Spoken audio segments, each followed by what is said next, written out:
আসসালামু আলাইকুম প্রিয় দর্শক, আবারও হাজির হলাম আপনাদের মাঝে গুরুত্বপূর্ণ একটি টপ অফ দ্য নিউজ নিয়ে। প্রিয় দর্শক, অবশ্যই পুরো ভিডিওটি শেষ অবধি দেখবেন এবং আপনাদের মনের ভাব প্রকাশ করবেন। দর্শক, আপনাদের কাছে অনুরোধ, আপনারা যদি এই চ্যানেলে নতুন হয়ে থাকেন অবশ্যই চ্যানেলটি সাবস্ক্রাইব করে পাশে থাকা বেল বাটনটি অল করে দিবেন, কারণ পরবর্তী নতুন কোনো ভিডিও আপলোড করলে নোটিফিকেশন যাতে দ্রুত আপনাদের কাছে পৌঁছে যায়। প্রিয় দর্শক, আর কোন জেলা থেকে দেখছেন সেটিও জানাবেন। অবশ্যই একটি লাইক দিয়ে পুরো ভিডিওটি কন্টিনিউ করুন। আর দেরি নয়, শুরু করা যাক। জানিয়ে দেব সর্বশেষ আপডেট বাংলা সংবাদ। শুরুতেই শিরোনাম।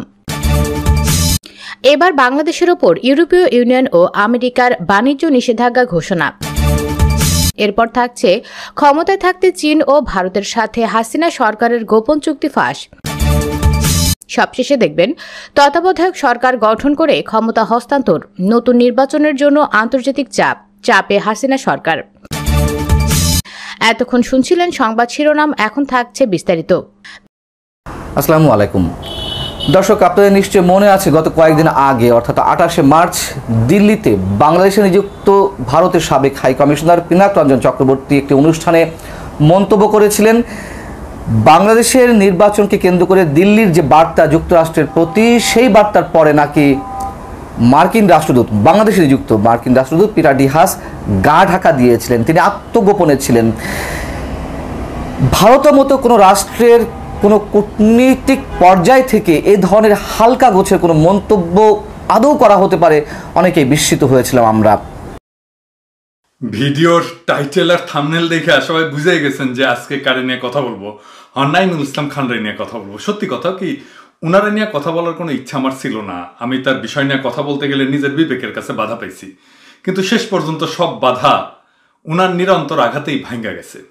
গণমানুষের বিরুদ্ধে দাঁড়ানো আজকের নাঈমুল ইসলামকে গণসত্য হিসেবে চিনায় না দিলে আমি নিজেই জাতির কাছে অপরাধী হয়ে থাকবো।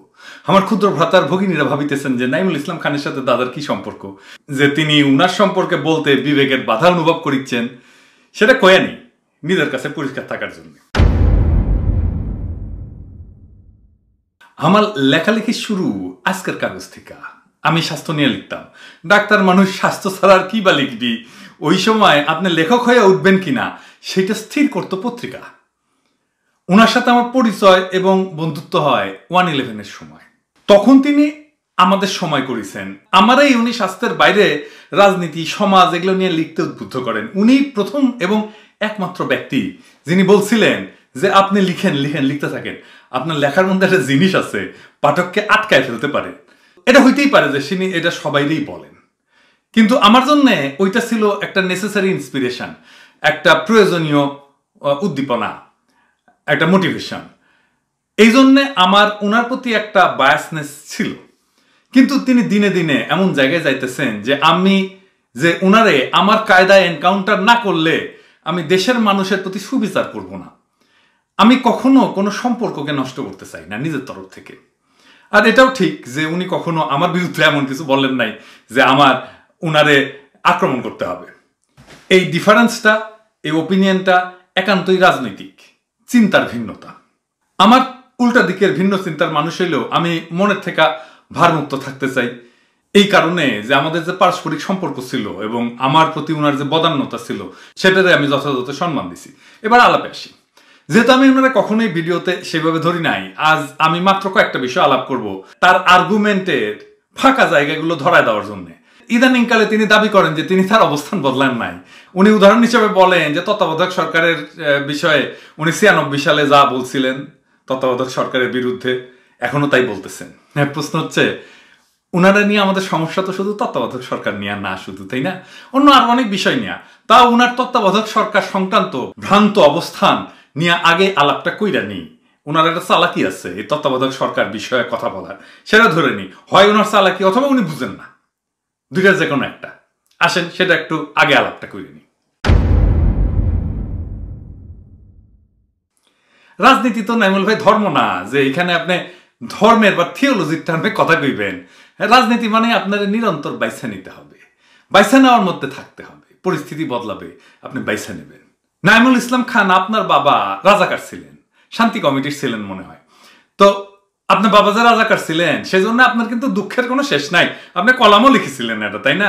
কিন্তু আপনি আপনার বাবার মিস্টেকটা ধরতে পারেন নাই। কেন? আপনার বাবা রাজাকারি করছিল। আপনার বাবা একসময় স্লোগান দিচ্ছেন না, লড়কে লেঙ্গে পাকিস্তান, ঠিক না নাইমুল ভাই? আপনার বাবা পাকিস্তানের 25 বছর যে পূর্ব বাংলার আকাঙ্ক্ষার সাথে বেইমানি করছে সেটা উনি ধরতে পারেন নাই, তাই উনি ওনার অবস্থান বদলান নাই। তাই উনি লড়ে যেই পাকিস্তান অর্জন করছিলেন সেটা রক্ষা করতে গেছেন। ভুলটা এখানেই, আপনার ভুলটাও একই জায়গায়।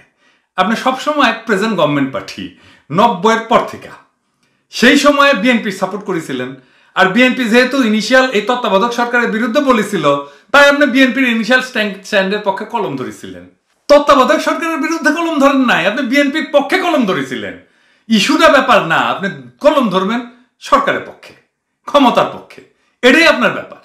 মানে আপনি এটার এখন উপস্থাপন করতেছেন যে আপনি তত্ত্বাবধায়ক সরকারের বিরুদ্ধে লিখেছিলেন না, এইটাই আপনার চালাকি।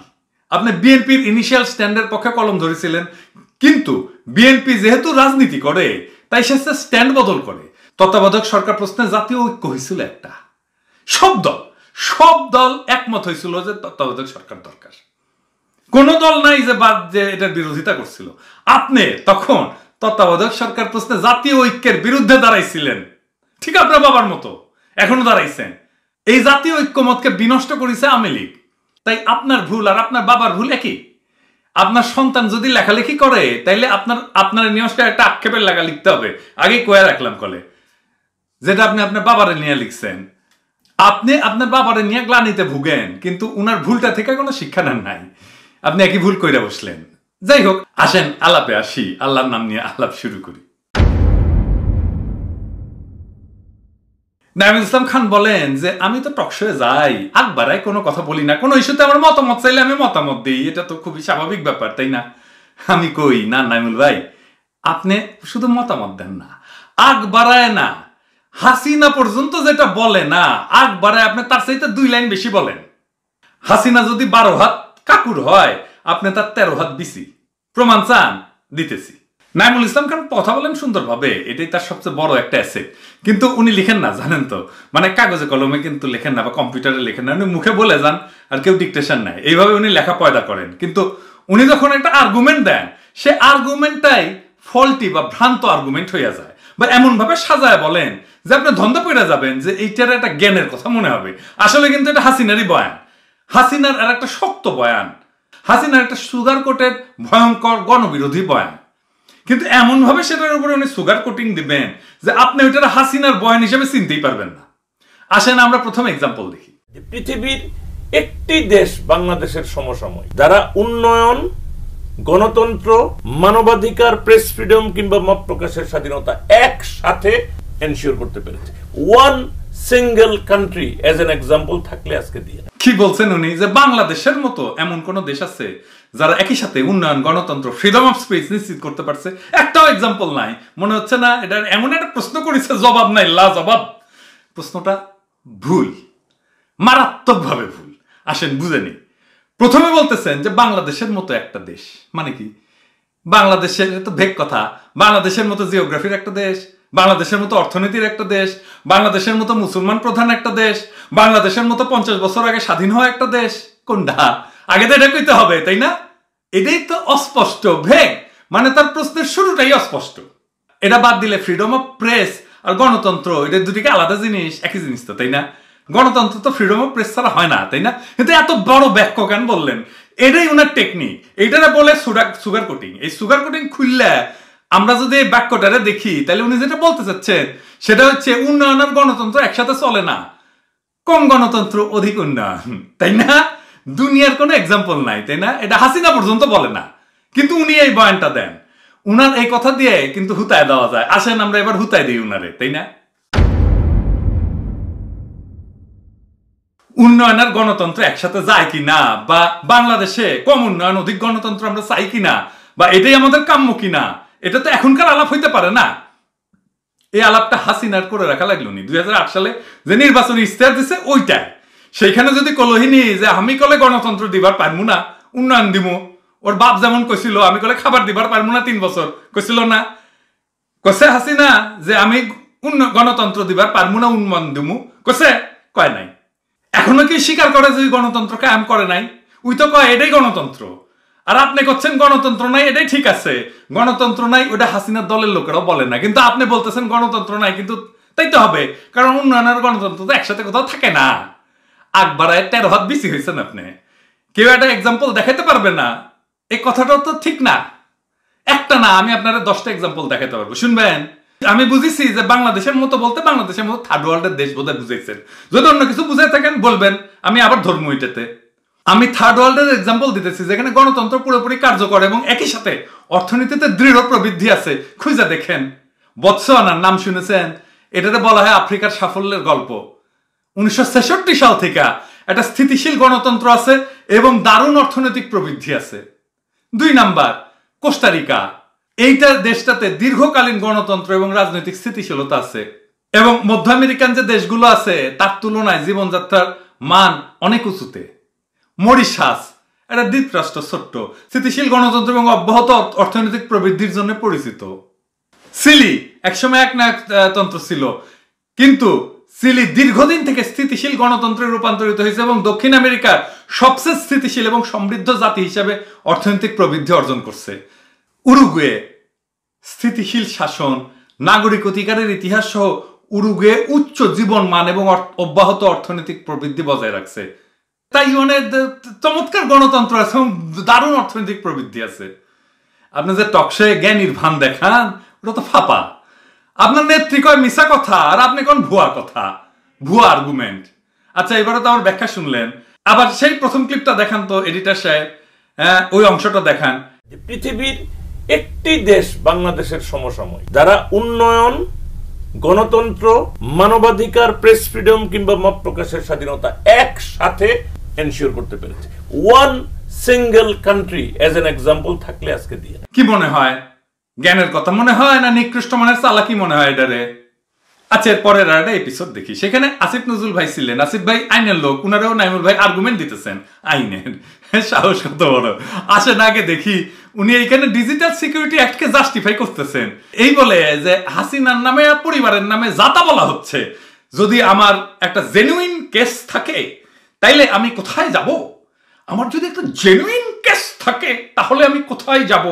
তো শেখ হাসিনার বিরুদ্ধে আপনি কয়টা দেখতে চান এই সাইবার ওয়ার্ল্ডে? কত শত জিনিস দেখতে চান তার এবং তার পরিবার নিয়ে? সেখানে তো মামলা হয়েছে শতাধিক, খালেদা জিয়া তো একটাও হয় নাই। সেগুলি নিয়ে হয় নাই, অনেকগুলি নিয়েই হয় নাই, যেগুলি কারণ বিদেশি তার মানে সেগুলি হয় নাই। নাইম ভাই, যেগুলি বিদেশি সেগুলি হয়। আমি আবারও বলছি, না নাইম ভাই, এটা আমি প্রোটেস্ট করছি কেন জানেন? আপনি প্রোটেস্ট করেন কেন? একটা প্রত্যন্ত অঞ্চল থেকে একটা কথা বলেছে, মামলা আসিফ হয়েছে। নজরুল, আপনি প্রোটেস্ট করবেন কেন? আপনি এটার বলতে পারেন যে এটার সাথে আপনি একমত না, প্রোটেস্ট করার দরকার আছে, কারণ প্রোটেস্ট আপনি প্রধানমন্ত্রীর বিরুদ্ধে কি বলেছেন আর আমি অনেক প্রোটেস্ট করব না, আমি আপনার প্রোটেস্ট করব না, আমি আপনার প্রোটেস্ট করব না। প্রোটেস্ট শব্দটার তো একটা জায়গা আছে। আমি বলতেছি যে আমাদের যদি জেনুইন একটা কেস হয়, আমার যদি আইনে প্রভিশনটাই না থাকে, তাহলে আমি কোথায় গিয়ে আশ্রয় নিব? আমার এই প্রশ্নটা আপনি জবাব দিন আলাদা করে। জেনুইন নাইমুল সাহেব, জেনুইন কেস কোটা। হাসিনা যখন প্রফেসর ইউনূসকে পদ্মা ব্রিজ থেকে পানিতে ফেলা দিতে চায়, সেটা তো আপনার কাছে মশকরা বলে মনে হয়, তাই না? হ্যাঁ, শোনান সেটা এডিটর সাহেব। নাইমুল সাহেব কি বলেছিলেন যে মশকরা বুঝতে পারেন না, হাসিনাটা মশকরা করিছে, এটা বুঝতে পারে নাই বিদেশিরা। বাংলাদেশের প্রধানমন্ত্রী তাকে নদীতে ফেলে মেরে ফেলবেন।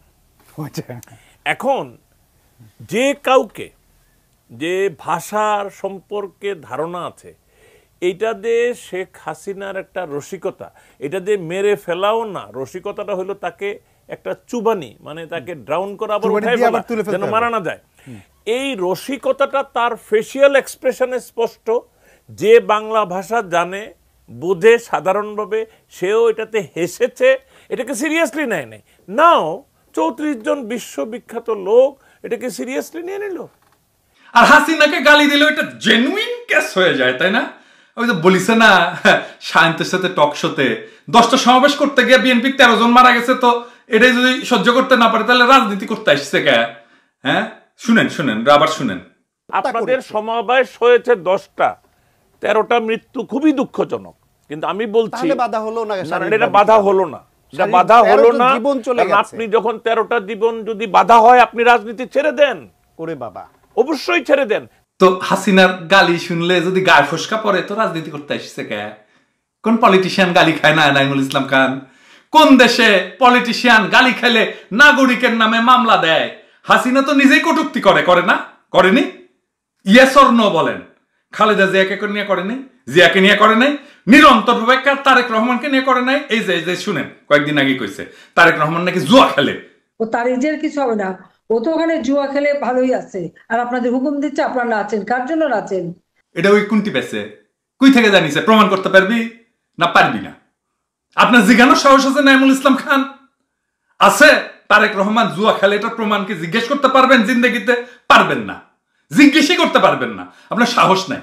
আর এখন কইবেন এটা তো কথার কথা, জুয়ার কথা কথার কথা, কিন্তু হাসিনাকে কটূক্তি করা হয়েছে, এটা জেনুইন। হাসিনার কথা কথার কথা, কিন্তু হাসিনাকে কটূক্তি করা হয়েছে, এটা জেনুইন। মানে নাইমুল ইসলাম খানের কাছে হাসিনার হাতে মারা যাওয়া ২৫০০ মানুষের জীবন কোনো ব্যাপার না। ব্যাপার হইতেছে হাসিনার তার পরিবারের সম্মান।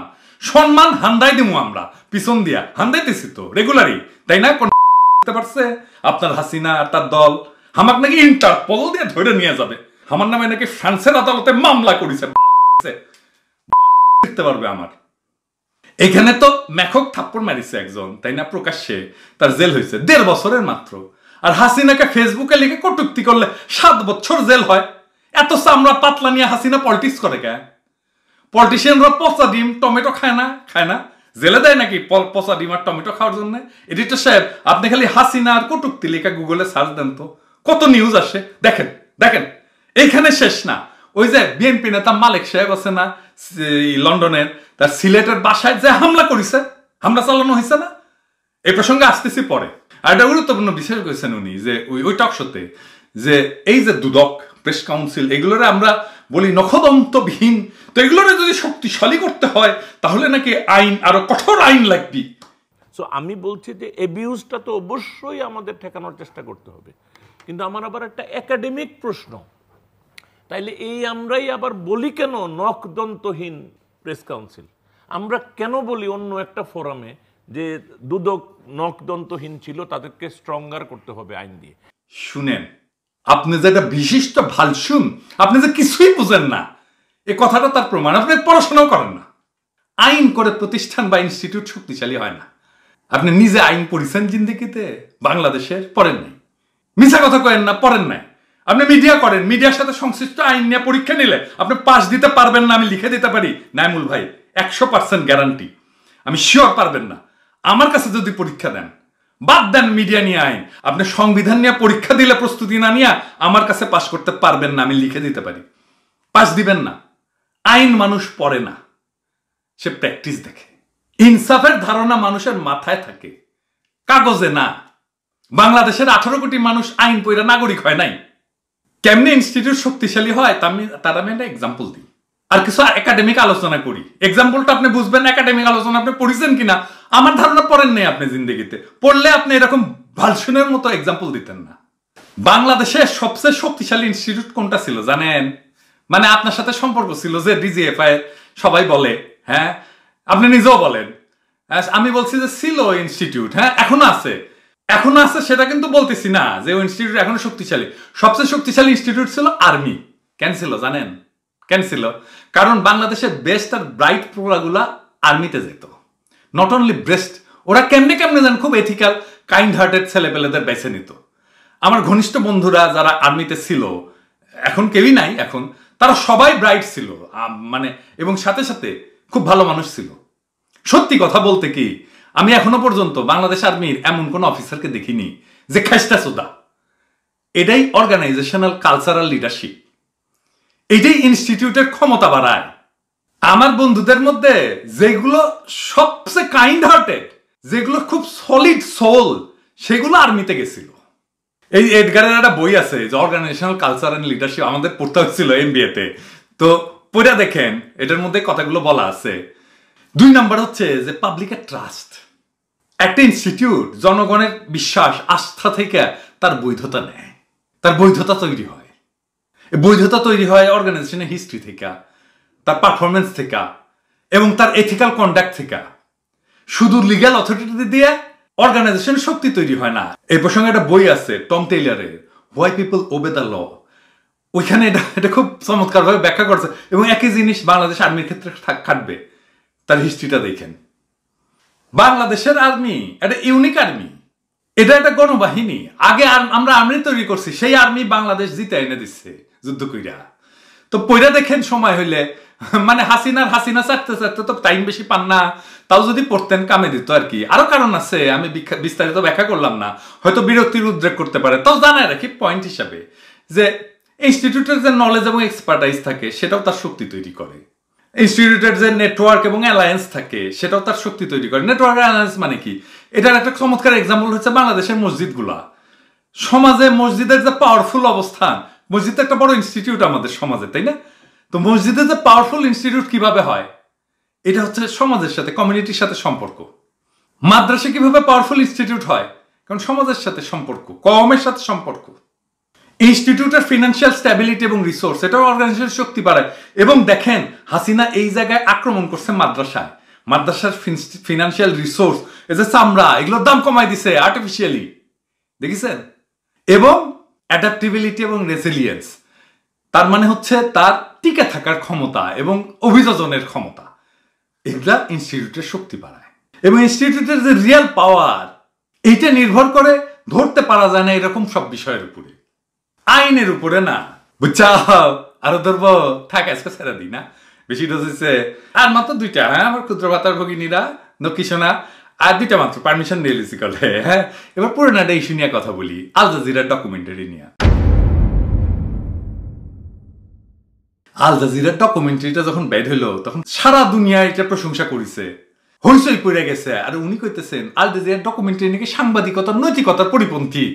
উনি কইতেছেন এই ডকুমেন্টারি যে বিষয় দেখানো হয়েছে সেটা তো আমরা জানি, এটা নতুন কি?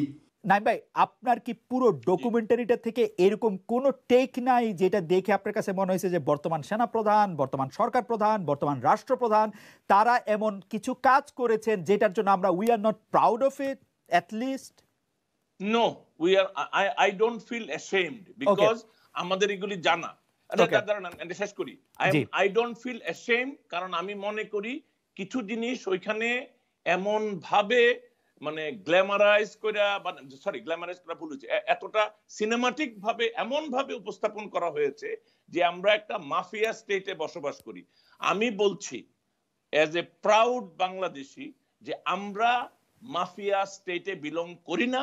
আমাদের এখানে অনেক রকম স্থানীয় বিভিন্ন রকম মাস্তানি আছে, টোল সিকিং আছে, অনেক কিছু আছে, দুর্নীতি আছে, অনিয়ম আছে, কিন্তু এটা একটা স্ট্রং স্টেটমেন্ট যে আমরা একটা মাফিয়া স্টেটে 3 জন ব্রাদার।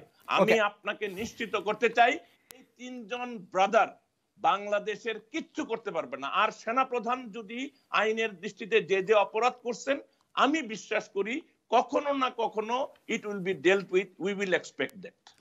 দেখেন নাইমুল ভাই, আমাদের সকলের কিন্তু একটা গোপন অঙ্গ আছে, সেটা আমরা সকলেই জানি, তাই না? সেটা দেখতে কেমন তারও আমরা জানি, সাইজের তফাৎ থাকতে পারে, তো সেইটা ব্যাপার না। কিন্তু যখন ভরা হাটের মধ্যে কেউ লুঙ্গির টান মেরে আসে গোপন অঙ্গ সবাইটা দেখায় দেয়, তখন লুঙ্গি চাইপা ধরে গোপন অঙ্গ লুকাইতে যাই কেন? সবাই তো জানেই, তাই না? ওটা আমার আছে, তাই না? কারণ গোপন অঙ্গটা ঢাইকা রাখাই দস্তুর। আমরা সমাজে এই কন্ডিশনে বাস করি যে গোপন অঙ্গের হেফাজত করব। আওয়ামী লীগের কাছে মাথা বেইসা দেওয়া কারো ওইটা আছে কিনা সে বিষয়ে মানুষের সন্দেহ আছে, কিন্তু যাদের আছে তারা জানে যে ওইটা হাটের মধ্যে দেখানোর জিনিস না।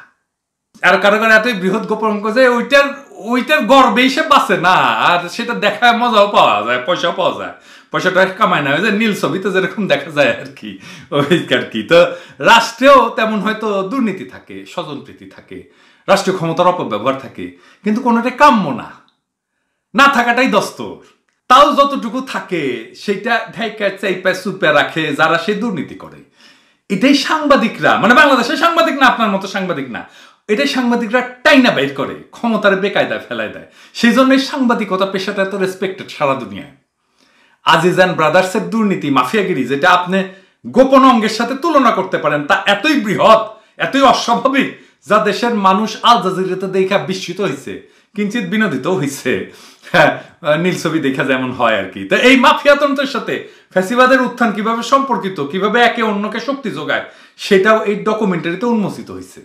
আল জাজিরা ভরা হাটে ক্ষমতার লুঙ্গি টান দিয়া খুলে ফেলাইছে, আল জাজিরা লুঙ্গি খুলে দিছে, আর ফ্যাসিবাদের নিষ্পেষণে থাকা আম জনতা সেই ন্যাংটা শরীরের সামনে দাঁড়ায় সেলফি তুলতেছে, যা আপনি জানতেনি কিন্তু কখনো নিজের পত্রিকা লেখার হিম্মত দেখান নাই। তার প্রমাণ আপনার চোখের সামনে এখন, শুধু আপনার চোখের সামনে না, তা এখন চোখের সামনে সারা দুনিয়ার। আপনি জানেন কিনা সেটা ইম্পর্টেন্ট না, সারা দুনিয়া জানলো কিনা সেটা বেশি ইম্পর্টেন্ট। আপনি কইতেছেন আই এম নট অ্যাশেমড, এটা দেখা অ্যাশেমড হবেন কেন? অ্যাশেমড হওয়ার তো কথা না, তাই না? হ্যাঁ, মুক্তিযুদ্ধের চেতনার নামে, অসাম্প্রদায়িকতার নামে, জঙ্গিবাদ মোকাবেলার নামে, সেকুলারিজমের নামে যে ফ্যাসিবাদ আমাদের মাথার উপরে চাপা বসছে, তাকে এত বেশি দুনিয়ার সামনে উদলা আর কেউ তো করতে পারেনি আল জাজিরা ছাড়া। বাংলাদেশের সাংবাদিকদের কথা কি দুনিয়া পুষে? নাই ভাই, আপনাদের বেল আছে দুনিয়ায় নাই। দুনিয়ার সাংবাদিকতার জগতে এত দুঃসময় আসে নাই যে আপনাদের কাছ থেকে তাদের সাংবাদিকতার নৈতিকতা শিখতে হবে। গোপন অঙ্গের এক্সাম্পল দিয়া বুঝাইতে হইল জন্য মাইন্ড করেন না, যা যুক্তি ফুক্তি দেন আপনি, এছাড়া কোনো উপায় নাই। তো এবার ফাইনাল রাউন্ডে আসি লেটেস্ট বিষয় নিয়ে। ওই যে হাঙ্কারের শাখাওয়াত শান্ত আছে না, দেশের মধ্যে থেকে যে ধরনের ব্যাটিং করিচ্ছে তাতে তো ওকে ধন্যবাদ দেওয়াই লাগে। আমার ধন্যবাদ পৌঁছে দেন। তো এটা শান্তের সাথে একটা টকশো করছে। আগে কইছিলাম যে গত বছরে 10টা সমাবেশ করতে যায় নাকি সরকার বাধা দেয় নাই, উনি করছে। তো শান্ত যখন কইছে যে 13 জন যে মারা গেছে এটা কি, তো উনি কয় কি 13 জন মারা যাওয়া এটা নিয়ে যদি কমপ্লেন করে তাহলে আপনারা রাজনীতি করেন কেন? শুনেন শুনেন, আপনার কথাটা শুনেন। আপনাদের সমাবেশ হয়েছে 10টা, 13টা মৃত্যু খুবই দুঃখজনক, কিন্তু আমি বলছি বাধা হলো না, এটা বাধা হলো না, এটা বাধা হলো না। আপনি যখন 13টা জীবন যদি বাধা হয়, আপনি রাজনীতি ছেড়ে দেন করে বাবা, অবশ্যই ছেড়ে দেন। আমি কালে খুব খুশি হয়েছি নাবিল ভাই, আপনি এই আর্গুমেন্টটা দিচ্ছেন। তাহলে আপনার নেত্রী আমার বাপরে মেয়েরা ফেলাইছে কইরা কান্দে কেন? ফ্যাস ফ্যাস কইরা রাজনীতি করতে আসলে তো রিস্ক থাকেই, তাই না? ওই একই সময় তো সালভাদর আয়ান্দেকে মানে নাই ছিলি, জার নিকোলাসকে মানে নাই গোষ্ঠী সুদ্ধা, চতুর্দশ লুইয়া রানী মেরি আতনাথকে গিলোটিনে কাটে নাই, ফরাসি বিপ্লবে কাটিছে। তো ক্ষমতায় থাকলে তো এটা থাকবেই, গেড়ে ধারণ নিয়ে কান্দে কেন ফেসর ফেসর কইরা? আপনি কেন কথা বলেন তাইলে এসব নিয়া? মুজিবের মৃত্যুটা খুব স্বাভাবিক ঘটনা ছিল, বরং ওই যে জয় বাংলা না হওয়াটাই ছিল অস্বাভাবিক। এই স্বাভাবিক বিষয়টি না কেন আপনার নেত্রী মানে না, এটা বলেন। পলিটিক্স করতে আসছে কে তাইলে? মরে গেলে যদি ফেসর ফেসর করে কান্দে। এবার আসেন, কেন মুজিবের অপঘাতে মৃত্যু হওয়াটা স্বাভাবিক ছিল সেটা প্রমাণ করে দিই। 1971-এ যে কনফ্লিক্ট, তাতে 3 জন মূল ফিগার ছিল। কারা ছিল জানেন? এডিটর সাহেব, পাশে আমি নাম কওয়া মাত্র এই সাইজের ছবি বসাবেন, এটা দারুণ এক্সারসাইজ একটা করবো। একজন ভুট্টো, আরেকজন ইন্দিরা, আরেকজন মুজিব। মুজিব ওই যে আরে ওই যে সোহরাওয়ার্দী বডিগার্ড ছিল, তাই তো। হ্যাঁ, তো ভুট্টোরে তারই জেনারেল ফাঁসিতে জয় বাংলা কইল। হ্যাঁ করল তো। এরপরে ইন্দিরা গান্ধীকে তার সেনারা জয় বাংলা কইরা দিল, আর মুজিবকে তার সেনাবাহিনী জয় বাংলা কইল। তাই ওটাই ছিল ডেস্টিনি, 3 জনেরই একই ডেস্টিনি।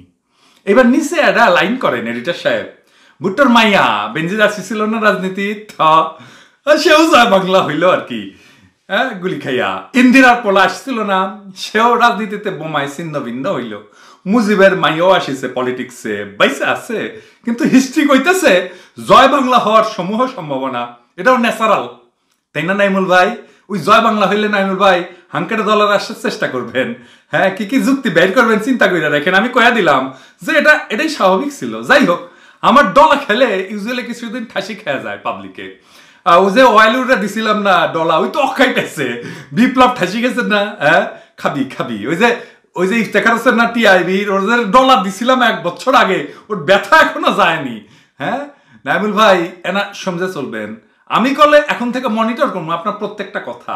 আমার কালেকশনে গেলে আরো ফাউল টক আছে আপনার। হ্যাঁ, এইবার থামলে কিছু কমো না, কিন্তু এরপরে যদি আপনার চাটাচাটি অব্যাহত থাকে তাহলে গেলে নন স্টপ চলবে। হ্যাঁ জানেন তো, বাঘে চুলে 18 ঘা, ঠোলাই চুলে 36 ঘা, আর পিনাকি চুলে জয় বাংলা। তার এই মন্তব্যের পরে আমরা অনেকেই অপেক্ষায় ছিলাম, নিশ্চয়ই আপনারা অনেকে অপেক্ষায় ছিলেন যে যুক্তরাষ্ট্র কি জবাব দেয়। যুক্তরাষ্ট্র ঠিকই জবাব দিয়েছে, তবে একেবারে যেন তুড়ি মিরে ভারতকে উড়িয়ে দিল, যেটির জন্য আমরা প্রস্তুত ছিলাম না। অন্তত আমরা ভেবেছিলাম হয়তো যুক্তরাষ্ট্র কোনো কথাই বলবে না, অথবা খুব শক্ত কোনো প্রতিক্রিয়া জানাবে, তার কারণ একজন রাষ্ট্রদূত ভিন্ন কোনো রাষ্ট্রের মন্তব্যের জন্য বা তাদের কোনো বিশেষ উদ্দেশ্যের জন্য গা ঢাকা দিবে, এটা তো অন্তত হতে পারে না। তাও যদি আবার হয় যুক্তরাষ্ট্রের মতো কোনো দেশ, তার রাষ্ট্রদূত। যাই হোক, গত শুক্রবার মার্কিন যুক্তরাষ্ট্রের নিয়মিত প্রেস ব্রিফিংয়ে দেশটির পররাষ্ট্র দপ্তরের মুখপাত্র ম্যাথিউ মিলার তিনি নিজে থেকে এই ধরনের কোনো উত্তর দেওয়ার চেষ্টা করেননি। সেখানে সাংবাদিকদের একজন তাকে প্রশ্ন করেছিলেন যে বাংলাদেশের নির্বাচনকে কেন্দ্র করে ভারত যুক্তরাষ্ট্রকে যে বার্তাটি দিয়েছিল যে আওয়ামী লীগ ক্ষমতায় না এলে বাংলাদেশে জঙ্গিবাদে উত্থান হবে, বাংলাদেশে চরমপন্থায় উত্থান হবে, বা ভারত আওয়ামী লীগকে চায়, এই ধরনের বার্তার পর নাকি পিটার ডি হাস গা ঢাকা দিয়েছিলেন। যেহেতু Peter D Haas Pinak Ranjan চক্রবর্তীর ভাষায় অথবা বাংলাদেশের সরকারি দল আওয়ামী লীগের ভাষায়, এবং এটা সত্যতাও আছে, যেটা সত্য কথা, আমরা সেটা অস্বীকার করি না, বিএনপি বিভিন্ন পর্যায়ে নেতাদের সঙ্গে বৈঠক করছিলেন, বিভিন্ন দলের সঙ্গে বৈঠক করছিলেন, এইগুলো একেবারে মিথ্যে যে তা কিন্তু নয়। তবে যে মন্তব্যটি করা হয়েছে, যে গা ঢাকা দিয়েছিলেন, আত্মগোপনে ছিলেন, তার প্রতিক্রিয়াটি তিনি জানতে চান ম্যাথিউ মিলারের কাছে। ম্যাথিউ মিলার তার জবাবটা দেখুন কতটা কূটনীতি সুলভ, এবং অল্প কথার মধ্য দিয়ে, মাত্র 2-4টা কথার মধ্য দিয়ে কিভাবে তিনি বুঝিয়ে দিলেন। তিনি প্রথমে হাসলেন, মানে হেসে বিষয়টি একেবারে উড়িয়ে দেওয়ার চেষ্টা করলেন। এরপরে তিনি বললেন যে দিল্লির সব মোড়ক উন্মোচনের অনুষ্ঠানের খবর তিনি রাখেন না। মোড়ক উন্মোচনের খবর রাখেন না বলতে ORS, অবজারভার রিসার্চ ফাউন্ডেশন, দিল্লির একটি থিঙ্ক ট্যাঙ্ক, সেই থিঙ্ক ট্যাঙ্কের একটি গুরুত্বপূর্ণ দায়িত্বে রয়েছেন পিনাক রঞ্জন চক্রবর্তী। তার নিজের একটি বইয়ের মোড়ক উন্মোচন অনুষ্ঠানে তিনি এই ধরনের মন্তব্য করেছিলেন। সেটির প্রসঙ্গে ম্যাথিউ মিলার বলছেন যে কতটা কূটনৈতিক সুলভ ভাষা, দিল্লির সব মোড়ক উন্মোচনের খবর তার রাখার সময় নেই। অর্থাৎ তিনি একেবারে বলতে চাইলেন যে কোথায়, কখন, কোন ধরনের কূটনীতিবিদ কোন ধরনের বিষয় নিয়ে এই ধরনের মন্তব্য করলেন তার এত সময় নেই। অর্থাৎ এই ধরনের মন্তব্য তাদের কাছে কোনো বিষয়ই না। এবার আমরা একটু হিসাব করি যে ম্যাথিউ মিলার কোন পর্যায়ের কূটনীতিক আর পিনাক রঞ্জন চক্রবর্তী বা বিনা সিকরিরা কোন পর্যায়ের কূটনীতিবিদ। ম্যাথিউ মিলার তো একটি দেশের পররাষ্ট্র দপ্তরের মুখপাত্র। আমি জানি না যে তার আসলে সেই স্ট্যাটাসে যাওয়ার কোনো সুযোগ আছে কি না, অন্য কোনো রাষ্ট্রের রাষ্ট্রদূত বা হাইকমিশন তো নয়, মার্কিন যুক্তরাষ্ট্র থেকে রাষ্ট্রদূত হিসেবেই যাবে, নিশ্চয়ই সে ধরনের কোনো সুযোগ নেই, আমি আমার ক্ষুদ্র জ্ঞানে যতটুকু জানি। কিন্তু পিনাক রঞ্জন চক্রবর্তীরা তারা বিভিন্ন রাষ্ট্রে হাই কমিশনের দায়িত্ব পালন করেছেন, অর্থাৎ রাষ্ট্রদূতের দায়িত্ব পালন করেছেন, এবং বিজেপি সরকারের থিঙ্ক ট্যাঙ্ক হিসেবে কাজ করছেন। তাদের ভাষাগুলো কোন পর্যায়ের, আমি নিশ্চয়ই যুক্তরাষ্ট্রের খুব ভূয়সী প্রশংসা করছি না, আমি শুধু কূটনীতি সুলভ কয়েকটি শব্দের ব্যাখ্যা দেওয়ার চেষ্টা করছি মাত্র। যাই হোক, এখন বিষয় হচ্ছে যে কেন বিনা সিকরিরা বা পিনাক রঞ্জন চক্রবর্তীরা এই ধরনের মন্তব্য করছেন। যুক্তরাষ্ট্রের সঙ্গে তাদের সম্পর্ক ভালো হওয়ার কথা, অন্তত জিও স্ট্র্যাটেজিক্যাল পলিসিতে, ইন্দো প্যাসিফিক স্ট্র্যাটেজিতে চীনকে প্রতিরোধের জন্য। আমি বরাবরই একটি কথা বলে আসছি, ভারত কোনো অবস্থাতেই চায় না এই অঞ্চলে যুক্তরাষ্ট্রের কর্তৃত্ব। আর যুক্তরাষ্ট্র নিশ্চয় ভারতকে এখন বিশ্বাস করছে না যে তাদের সহযোগী হয়ে চীনকে প্রতিরোধের জন্য একসাথে কাজ করা সম্ভব, বা ভারত যুক্তরাষ্ট্রের কথায় শুনবে বা তাদের প্ল্যানিং অনুযায়ী কাজ করবে।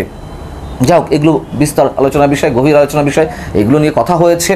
এখন বিষয় হচ্ছে মূল যে কথাটি আমার কাছে মনে হচ্ছে যে মেসেজটি, চীনকে প্রতিরোধের জন্য যে কোনো উপায়ে আওয়ামী লীগকে যতটা সম্ভব ভারতের পক্ষ থেকে আওয়ামী লীগকে ছাড় দিবে, বাংলাদেশের জনগণকে নয়, বাংলাদেশ নামে রাষ্ট্রটির প্রতি নয়, আওয়ামী লীগকে ছাড় দেবে। ঠিক একইভাবে আওয়ামী লীগের যেমন চাইছে তারা ক্ষমতায় টিকে থাকার জন্য যতটা সম্ভব, যতটা উদারভাবে ভারতকে দেওয়া সম্ভব, ভারতের যত ধরনের সুযোগ সুবিধা দেওয়া সম্ভব, সেই চেষ্টাই নিশ্চয় করছে। তো আমরা যে অপেক্ষায় ছিলাম, এত বড় একটা কথা যে পিটার ডি হাস আত্মগোপনে চলে গেছেন, তার নিশ্চয়ই খুব সহজ একটি উত্তর আমরা পেয়েছি, যার মর্মার্থ অনেক গভীর। আর সম্ভবত এটিকেই বলে কূটনীতিসুলভ ভাষা, কূটনীতিসুলভ বক্তব্য, কূটনীতিসুলভ শব্দের প্রয়োগ। এ পর্যন্ত। আল্লাহ হাফিজ, ভালো থাকুন সবাই।